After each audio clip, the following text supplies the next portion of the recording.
السلام عليكم ورحمة الله وبركاته، كيفكم؟ إن شاء الله مبسوطين. رجعنا لكم حلقة جديدة وفيديو جديد على أكلة طيبة كتير بتعجبكم ويطير عليكم فيها. هي عبارة عن خبز الجبنة البرازيلي. هون مشهور كتير وطيب كتير، ومتى ما سويتوه سهل كتير، بده يعجبكم وتنبسطوا عليه وتعيدوه مرة مرتين وعشرة مليون. قولوا إن شاء الله. والله يعافينا ويعافيكم، يحمينا ويحميكم، يرحمنا ويرحمكم، يعطينا ويعطيكم. قولوا آمين.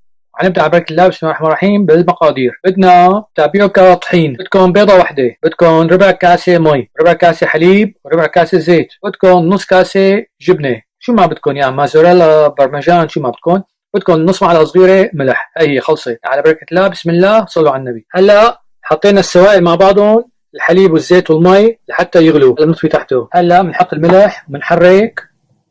هلا بنحط الفلاور تابيوكا.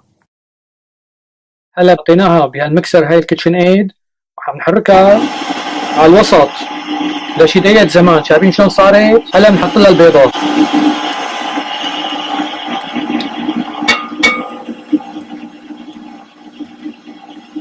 وبنخلطها.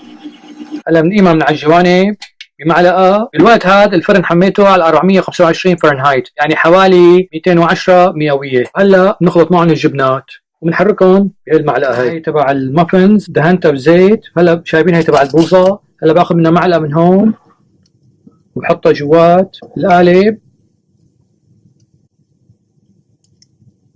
حطيتهم بالفرن. هلا بعد ما وطيت الحرارة 350 بشكل عليهم ربع ساعة، بعد بشع عليهم. هلا بقلبها الجنب الثاني مشان يحمروا من كل الجوانب شي 10 دقائق ربع ساعة ثانية. طلعتهم من الفرن، ريحة بتاخذ عقل ملت البيت وطعم لذيذ جدا. شوف ما احلاهم، شي فاخر وعالمي. ان شاء الله جربوا بيتكم، يعجبكم، تدعوا لنا. هذا خبز البرازيلي تبع الجبنة، برازيليان تشيز بريد. ان شاء الله ينال اعجابكم، وشكرا لبنتي يلي ساعدتني بالطبخة هي اللذيذة. والسلام عليكم ورحمة الله وبركاته. لا تنسونا من الدعاء والشير واللايك والسبسكرايب، وإذا عندكم سؤال ابعتوا لي على اليوتيوب.